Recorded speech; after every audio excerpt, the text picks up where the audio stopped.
Another big development news కి సంబంధించిన breaking news చూస్తున్నారు. ఇటు ముఖ్యమంత్రి రేవంత్ రెడ్డిపై మాజీ ముఖ్యమంత్రి బీఆర్ఎస్ అధినేత కేసీఆర్ సంచలన వ్యాఖ్యలు చేశారు. పంచాయతీ ఎన్నికలకు సంబంధించి ఉద్దేశించి ఆయన మాట్లాడుకొచ్చారు. ఈ నేపథ్యంలో ఏమన్నారు, దానికి సంబంధించిన బిగ్ బ్రేకింగ్ న్యూస్ చూస్తున్నారు. Here it is on the screens of RTV. Panchayat ఎన్నికల్లో మన మద్దతుదారులు సత్తా చాటారన్నారు మాజీ ముఖ్యమంత్రి కేసీఆర్. సర్పంచ్ ఎన్నికల్లో మెరుగైన ఫలితాలు సాధించామన్నారు ఆయన. ప్రభుత్వంపై వ్యతిరేకత స్పష్టంగా కనిపించిందంటున్నారు బీఆర్ఎస్ అధినేత. పార్టీ గుర్తుతో జరిగే ఎన్నికలైతే మన సత్తా తెలిసేది అంటున్నారు ఆయన. రేవంత్ ప్రభుత్వం నన్ను టార్గెట్ చేస్తుందంటున్నారు కేసీఆర్. నన్ను తిరుతూ అవమానించడమే ఈ ప్రభుత్వ విధానం అంటూ కూడా చెప్పుకొచ్చారు ఆయన. ఈ ప్రభుత్వం రియల్ ఎస్టేట్ చేస్తోంది అంటూ కూడా ఘాటైన వ్యాఖ్యలు గుప్పించారు. ప్రజల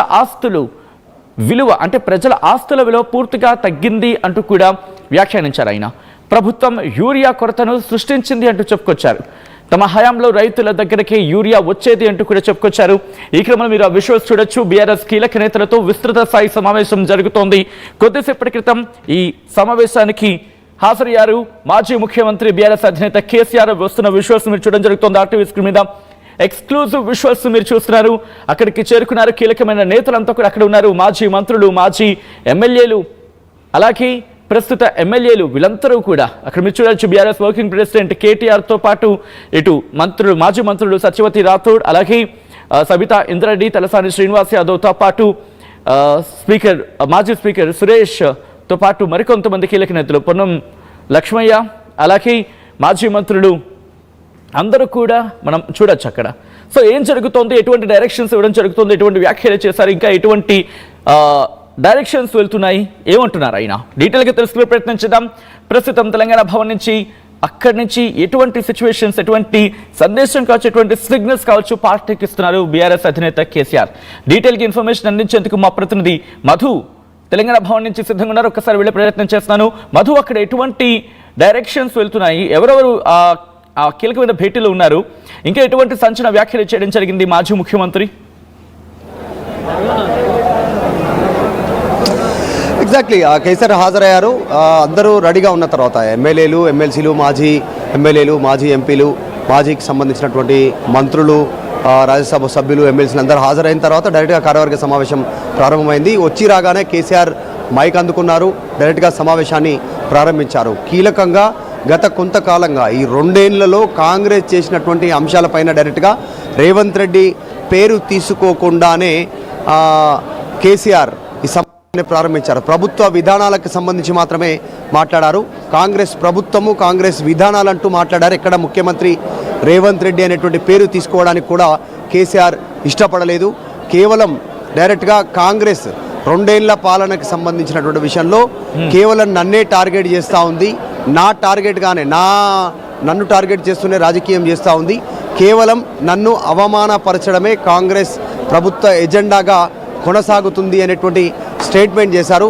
రీసెంట్గా జరిగినటువంటి సర్పంచ్ ఎన్నికల విషయంలో చాలా స్పష్టంగా సర్పంచ్ ఎన్నికల్లో బీఆర్ఎస్ అభ్యర్థులు విజయబావుట ఎగరవేశారు. పెద్ద ఎత్తున బీఆర్ఎస్ పార్టీ మద్దతుదారులు, మనం బలపరిచినటువంటి వారంతా కూడా విజయం సాధించారు. దీనికంటే ఎక్కువగా ఒకవేళ పార్టీ జరిగితే అప్పుడు కాంగ్రెస్ సిచ్యువేషన్ ఏంటనేటువంటిది బయటపడేటువంటి అవకాశం ఉంది. ప్రజలు కాంగ్రెస్ పార్టీని ఇష్టపడట్లేదు.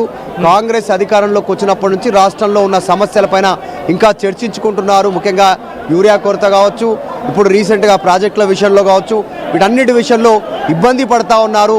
రాష్ట్ర ప్రజలు ఇచ్చిన హామీలను అమలు చేయడంలో కూడా కాంగ్రెస్ వెనకంజ వేస్తూ ఉంది. వెనుకబడిపోయినటువంటి పరిస్థితి.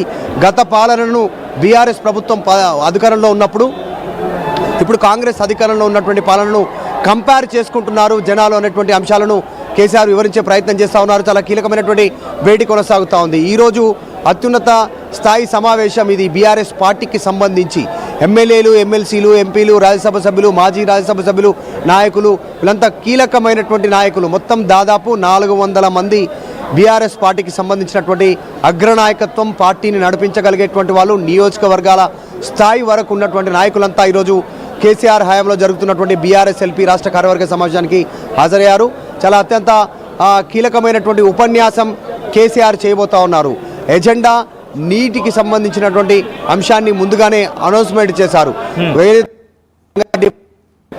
సంబంధించినటువంటి అంశంలో 45 టీఎంసీలకే కేంద్ర విధానాలకు యాక్సెప్ట్ చేస్తూ ఉంది రాష్ట్ర కాంగ్రెస్ పార్టీ. దీనివల్ల రేపు ఫ్యూచర్లో తెలంగాణలో రైతాంగానికి సాగునీరుకి తర్వాత తాగునీరుకి జనాలకు ఇబ్బంది అయ్యే పరిస్థితి ఉంది. ఇట్లాంటి పరిస్థితికి తలొగ్గి ఈరోజు కాంగ్రెస్ ముందుగా అడుగు వేస్తూ ఉంది. మేమున్నప్పుడు అధికారంలో 90 టీఎంసీలకు సంబంధించి ఎక్కడ వెనకడుగు వేయలేదు, అదే మాపైన పట్టుబట్టున్నామా అనేటువంటి స్టేట్మెంట్ చేస్తూనే ముందుగా కాంగ్రెస్ ప్రభుత్వ విధానాలు, కాంగ్రెస్ వైఫల్యాలకు సంబంధించినటువంటి అంశాలనే కేసీఆర్ ప్రస్తావిస్తూ చివరి ఎజెండాగా ఈ పాలమూరు రంగారెడ్డి కృష్ణా గోదావరి నీటి పంపకాలకు సంబంధించిన అంశంపైన కేసీఆర్ చాలా సుదీర్ఘమైనటువంటి స్పీచ్ ఈ పార్టీ బీఆర్ఎస్ఎల్పీ రాష్ట్ర కార్యవర్గానికి సంబంధించినటువంటి సభ్యుల మధ్య ఉండేటువంటి అవకాశం ఉంది. చాలా కీలకంగా ఉండేటువంటి అవకాశం ఉంది. దాంతోపాటు ఇంకా ప్రభుత్వం పైన ఎట్లా ప్రజా పోరాటం చేయాలి, క్షేత్రస్థాయిలో ఎలాంటి కార్యక్రమాలను తీసుకోవాలి పార్టీ అనేటువంటి దానిపైన మాట్లాడనున్నారు. గతంలో కేసీఆర్ మాట్లాడినటువంటి మాటలు హనీమూన్ పీరియడ్, కాంగ్రెస్కి 2 సంవత్సరాల వరకు సమయం ఇచ్చినట్టుగా ఇచ్చి ఇప్పుడు దీని తర్వాత పార్టీ ఎజెండా ఫిక్స్ చేసేటువంటి అవకాశం ఉంది. ఏ అంశాల ఆధారంగా గ్రౌండ్లోకి వెళ్ళాలి, ఎక్కడెక్కడ సమస్యలు ఉన్నాయి, వాటికి సంబంధించినటువంటి ప్రోగ్రామ్ షెడ్యూల్ అయినటువంటి ఫిక్స్ చేసేటువంటి అవకాశం ఉంది. సో ఇంకా కొన్ని కీలకమైనటువంటి అంశాలపైన మాట్లాడేటువంటి పరిస్థితి కనిపిస్తూ ఉంది. రైట్, అంటే ఈ మీటింగ్ ఎన్ని గంటల పాటు కొనసాగే అవకాశం కనిపిస్తోంది? అండ్ ఈ మీటింగ్ కంక్లూషన్లో ఏమైనా ఉద్యమానికి కావచ్చు, లేకపోతే ఏమైనా పోరాటానికి పిలుపునిచ్చే అవకాశం ఉందా? నేరుగా కేసీఆర్ పాల్గొనే అవకాశం కనిపిస్తోందా? అంటే ఆ ఉద్యమానికి ఆయన నాయకత్వం వహించే అవకాశం కనిపిస్తోందా? దీనికి సంబంధించిన క్లారిటీ రాబోతుందా? ఎగ్జాక్ట్లీ, అంటే నిజంగానే కేసీఆర్ హనీమూన్ పీరియడ్ అని గతంలో చెప్పారు. గతంలో ఒకసారి అసెంబ్లీ సమావేశాల సందర్భంగా కేసీఆర్ హాజరైన సందర్భంలో డైరెక్ట్గా మీడియా పాయింట్కి వచ్చారు. కేసీఆర్ మీడియా పాయింట్కి మొదటిసారి వచ్చారు. ఆ టైంలో మాట్లాడుతున్న సందర్భంలో కాంగ్రెస్ గురించి కాస్త ఒక 2 లైన్స్లో మాట్లాడి వెళ్ళిపోయారు. కాంగ్రెస్ ప్రభుత్వ విధానాలపైన గ్రౌండ్లో కాంగ్రెస్ని చీల్చి చెండాడుతామనేటువంటి స్టేట్మెంట్ చేశారు గతంలో. సో ఈ హనీమూన్ పీరియడ్ ముగిసింది. మొన్న డిసెంబర్ 9కి దాదాపు కాంగ్రెస్ అధికారంలోకి వచ్చి 2 సంవత్సరాలు కంప్లీట్ అయింది. ఇంకొక 3 years పబ్లిక్ మ్యాండేట్ ఉంది. ఆ 3 yearsలో కూడా ఇంకొక 2 సంవత్సరాలు మాత్రమే పరిపాలన పైన దృష్టి పెట్టే అవకాశం ఉంటుంది. లాస్ట్ ఇయర్ అంతా కూడా ఎన్నికల ఎలక్షన్ 3 ఉంటుంది. కాబట్టి ఈ 2 years లోపల కాంగ్రెస్